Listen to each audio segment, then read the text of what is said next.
कार्तिक, जो अब तक हवा में उड़ रहा था, धीरे से जमीन पर उतरा। उसका फिगर अचानक परछाई में बदल गया और एक एक करके जो भी गुंडे उसके सामने आए, उसने उन सबको मारते हुए हवा में उड़ा दिया। राणे परिवार की बहुत सी चीजें कार्तिक के द्वारा टुकड़े टुकड़े कर दी गईं। वो सब गार्ड्स उठे और अपने लीडर के पीछे छिप गए। सुशांत राणे जानता था कि यह आदमी कौन था। वो राणे परिवार का सबसे मजबूत रक्षक था और वो खुद एक ट्रांसफॉर्मेशन वॉरियर था। इतना ही नहीं, वो सेक्युलर वर्ल्ड का एक्सपर्ट था। उस आदमी ने सिर हिलाया और कार्तिक के सामने आ गया। उनकी आंखें जमीन पर मौजूद अजीबोगरीब स्थिति को झांकते हुए देख रही थीं। वो थोड़ा हैरान हुआ, लेकिन उसके हाव भाव में ज्यादा बदलाव नहीं आया। जो लोग गिरे थे वो सब के सब सिर्फ साधारण पहरेदार थे, तो तुम एक स्पेस आर्टिस्ट हो। कोई आश्चर्य नहीं कि तुम्हारे पास राणे परिवार में एंटर करने की हिम्मत है, उस आदमी ने ठंडे स्वर में कहा।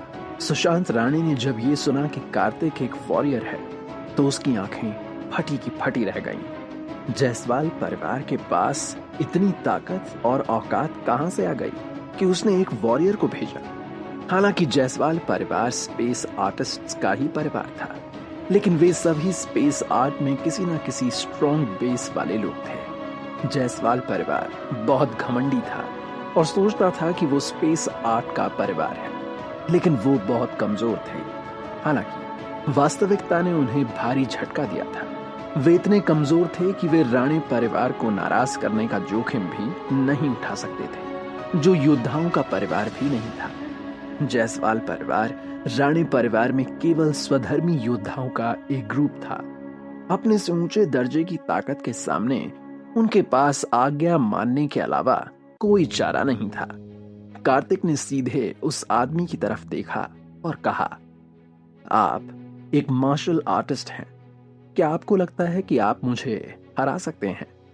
उस आदमी ने अपनी बाहों पर जोर दिया और कहा, आवाज से तो तुम बहुत ही यंग लग रहे हो। ये मत सोचो कि तुम सिर्फ इसलिए मजबूत होने का दिखावा कर सकते हो क्योंकि तुम्हारे पास थोड़ी बहुत ताकत है। एंशिएंट स्पेस आर्टिस्ट्स की दुनिया उतनी सरल नहीं है जितनी तुम सोचते हो। कार्तिक उसका मजाक उड़ाते हुए हंस पड़ा। Ancient space artists? वो पृथ्वी पर एकमात्र अमर कल्टिवेटर था जो एंशिएंट स्पेस आर्टिस्ट्स मतलब प्राचीन स्पेस कलाकारों से कई गुना अधिक शक्तिशाली था। मैं तुम्हें एक मौका दूंगा। अगर तुम मेरे सामने घुटने टेक दोगे तो मैं तुम्हारी जिंदगी बख्शने के बारे में सोच सकता हूं। उस आदमी ने कार्तिक को नीचे दिखाते हुए घमंड में कहा। कार्तिक की आवाज से वो बहुत यंग लगता था और इसका मतलब उस आदमी ने यह निकाला था कि वो आम लोगों से बस थोड़ा ही ज्यादा ताकतवर था। एक ट्रांसफॉर्मेशन वॉरियर मतलब परिवर्तन योद्धा के रूप में उसने कार्तिक को अपने सामने वैसे ही पाया जैसे एक शेर खुद के सामने चींटी को समझता है। अच्छा, अगर मैं आपके सामने घुटने टेकने से मना कर दूं तो क्या होगा? कार्तिक उस आदमी की उम्र देखते हुए उसे इज्जत देकर ही बात कर रहा था, लेकिन उसकी बातों ने उस आदमी को व्यंग से हंसने पर मजबूर कर दिया। ये वो आदमी था जो सालों से राणे परिवार की सुरक्षा में खड़ा था। वो यहाँ कैसे आया और राणे परिवार से कैसे जुड़ा, उसकी भी एक अलग कहानी थी, क्योंकि एक स्पेस परिवर्तन योद्धा इतनी आसानी से किसी की सुरक्षा का कार्यभार नहीं संभालता था। लेकिन इस आदमी ने सालों से राणे परिवार की सुरक्षा में अपना जीवन बिता दिया था और उस आदमी जिसका नाम राका था, उसे यूं कार्तिक से बात करते देख सुशांत सोच में पड़ गया और उसने कहा, राका, इस इंसान से बात करने का मतलब नहीं है। इसे दिखा दो कि राणे परिवार में बिना इजाजत अंदर आने का और उन्हें नुकसान पहुंचाने के बारे में सोचने का क्या अंजाम हो सकता है। सुशांत के ये कहने पर राका ने आह भरी और सिर हिलाया। उसने कार्तिक को इस तरह देखा मानो वो बहुत पछता रहा हो। जाहिर सी बात है कि कार्तिक उसे चुनौती देकर अपनी मौत को दावत दे रहा था, इसलिए इसमें उसकी गलती नहीं थी। तुम सच में बेवकूफ हो। जैसे ही उसने बोलना खत्म किया, उसकी एनर्जी फूटती हुई बाहर निकली। उसका शरीर उग्र ऊर्जा से भर गया था और उसका पूरा शरीर बहुत मजबूत हो गया था।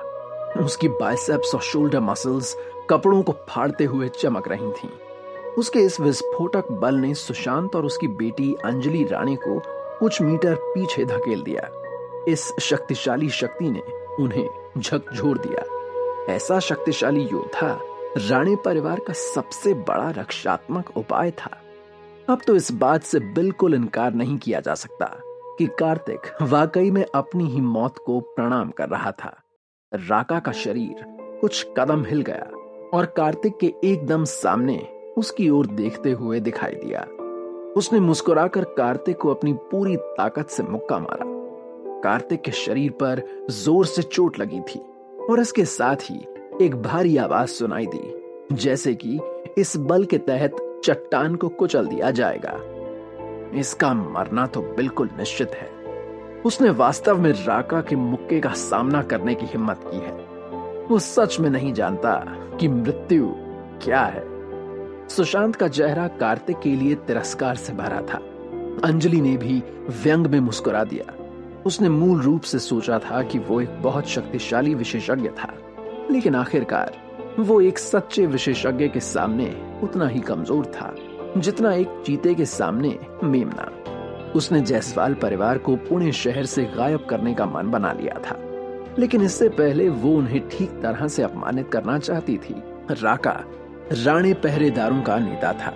उसकी शक्तिशाली बल ने विला में कई चीजों को इधर उधर कर दिया और यही नहीं, उसके सारे पहरेदार भी चारों दिशाओं में उड़ गए। दीवारों पर मामूली निशान भी थे। राका ने अपनी मुट्ठी वापस बंद की और कार्तिक को देखा, जो अभी भी खड़ा था। उसके चेहरे पर मुस्कान थी। उसने कहा, तुम सच में कमजोर हो। भविष्य में विनम्र रहना याद रखो। इसके लिए तुम्हें और सबक सिखाना होगा। जैसे ही वो बोल रहा था, वो कार्तिक को दूर धकेलने वाला था। उसका मानना था कि कार्तिक उसके मुक्के से गंभीर रूप से घायल हो गया था। अगर उसने कार्तिक को हल्का सा भी धक्का दिया तो वो उठ नहीं पाएगा। हालांकि जब उसने कार्तिक के कंधे को धक्का दिया तो उसने देखा कि वो बिल्कुल भी नहीं हिल रहा था। उसने दोबारा उसे धक्का दिया, लेकिन फिर भी कार्तिक अपनी जगह पर ही जमा हुआ था और उसके हाव भाव जरा भी नहीं बदले। उल्टा कार्तिक खड़े खड़े मुस्कुरा रहा था, जैसे वो राका को खुली चुनौती दे रहा हो। राका यह देखकर हैरान हो गया और उसके हाव भाव बदल गए और उसने अपनी पूरी ताकत से कार्तिक को पकड़ा और उसे कई बार जोर से धक्का दिया, लेकिन कार्तिक अभी भी नहीं हिला। अंजलि ने राका की अजीब अभिव्यक्ति को देखा और धीरे से कहा, राका जी, क्या बात है? आपने उसे अभी तक बाहर क्यों नहीं निकाला? अंजलि बेटा, मैं अपनी पूरी ताकत लगा रहा हूं, लेकिन वो हिल ही नहीं रहा है। राका ने हकलाते हुए थोड़ा शर्मनाक तरीके से कहा, मैं इस इंसान को, इस घुसपैठिए को बहुत ज्यादा देर अपनी आंखों के सामने बर्दाश्त नहीं कर सकती हूं। प्लीज राका जी, जल्दी कीजिए। मुझे ये आदमी अगले 2 मिनट में हमारे घर से बाहर चाहिए। अंजलि अनियंत्रित तरीके से चिल्लाई, लेकिन इस समय कार्तिक की आवाज गूंज उठी। सबने चौंकते हुए उसकी तरफ देखा। कार्तिक ने अचानक मजाकिया लहजे में कहा, वो मुझे धक्का भी नहीं दे सकते। इससे ही साफ समझ आता है कि इनके पास मुझे तुम्हारे राणे परिवार से बाहर निकालने की ताकत नहीं है। राका ने अचानक अपना सिर घुमाया। उसकी आंखें खुली हुई थीं और वो अविश्वास से कार्तिक को घूर रहा था। कार्तिक की आवाज ऊर्जा से भरी थी और इसमें कुछ भी असामान्य नहीं था। राका हैरत में था और वो सोचने पर मजबूर हो गया कि ऐसा कैसे हो सकता है कि उसके मुक्के ने वास्तव में इस व्यक्ति को बिल्कुल भी चोट नहीं पहुंचाई। ये कैसे हो सकता है? राका गुस्से में जोर से चिल्लाया। वो चिल्लाने के अलावा और कुछ नहीं कर सका। वो एक परिवर्तन योद्धा था, तो वो एक युवक के साथ कैसे डील नहीं कर पा रहा था? सुशांत, जो कार्तिक और राका से बहुत ज्यादा दूर नहीं खड़ा था, उसने कुछ महसूस किया, लेकिन उसके पास बोलने का समय नहीं था और उसने चुप रहना ही बेहतर समझा। और उसके और अंजलि के देखते ही देखते कार्तिक ने अपना पैर उठाया और सुशांत राणे और उसकी बेटी के साथ ही राणे परिवार के सबसे मजबूत विशेषज्ञ राका की नजरों के सामने वो जमीन पर जोर से आ खड़ा हुआ। उसके इस एक्शन का असर इतना मजबूत था कि राका के गले में चोट लग गई थी। तेज दर्द के कारण वो पल भर में जमीन पर लेट गया और इसके साथ ही उसके परिवर्तन की शक्ति तुरंत नष्ट हो गई थी। राका ने कांपती उंगली से कार्तिक की ओर इशारा किया और कहा, तुम महागुरु हो। इतना कहकर राका बेहोश हो गया। सुशांत और अंजलि के चेहरे अचानक पीले पड़ गए। उन्होंने जो सुना उस पर उन्हें यकीन ही नहीं हो रहा था। क्या ये सही था? महागुरु? उनके सामने एक रहस्यमय शख्स खड़ा था और क्या वो सच में स्पेस आर्ट्स का महागुरु था? क्या आप वाकई महागुरु हैं? सुशांत का माथा पसीने से लथपथ था और वो अंजलि के बगल की ओर छिपते हुए हकलाने लगा। वो बेहद डरा हुआ था। सिर्फ वो ही नहीं बल्कि अंजलि भी इतनी डरी हुई थी कि वो जमीन पर गिर गई और बुरी तरह कांपने लगी। इस समय अंजलि उतनी अनियंत्रित नहीं थी जितनी वो आम तौर पर होती थी। वो सिर्फ एक डरी सहमी छोटी भेड़ की तरह लग रही थी। महागुरु, आपको ठेस पहुंचाने का पाप हुआ है मुझसे। इसका सारा इल्जाम मैं अपने सर पर लेता हूं। प्लीज अपने आप को मेरे स्तर तक मत गिराइए।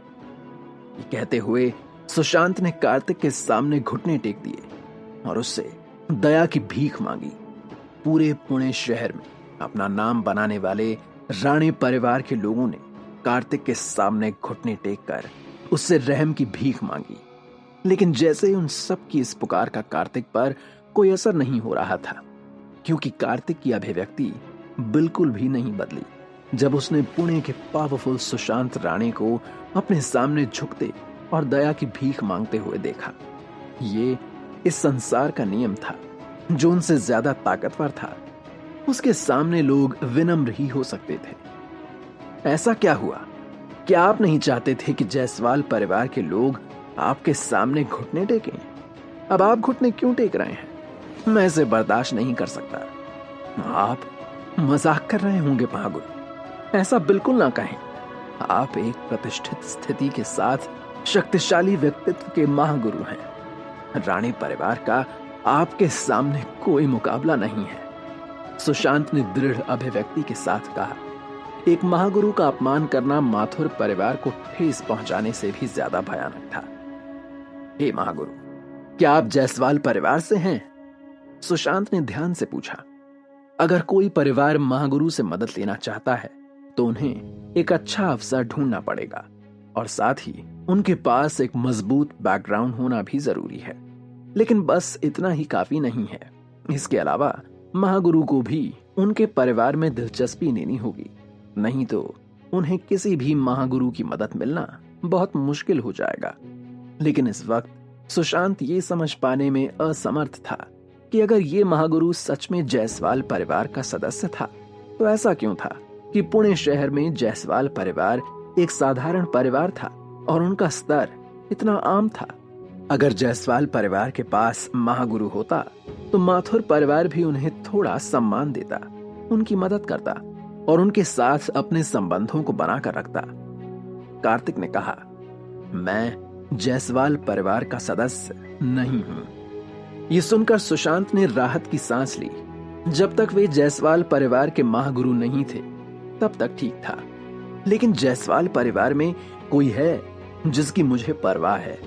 आपके राणे परिवार ने जायसवाल परिवार को नाराज किया है, जिसका अर्थ है कि आपने मुझे नाराज किया है।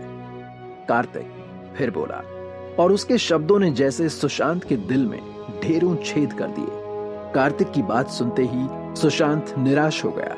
सुशांत ने अफसोस के साथ अपनी बेटी अंजलि की तरफ देखा, जिसे कुछ नहीं समझ आ रहा था कि अब उसे क्या करना है।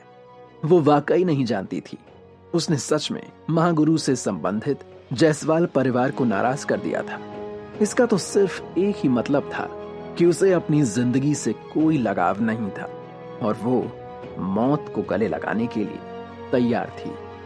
हालांकि वो समझ नहीं पा रहा था कि उस नीच जायसवाल परिवार को, जिसकी उनके राणे परिवार के सामने कोई औकात नहीं थी, उन्हें एक महागुरु का साथ कैसे मिल गया।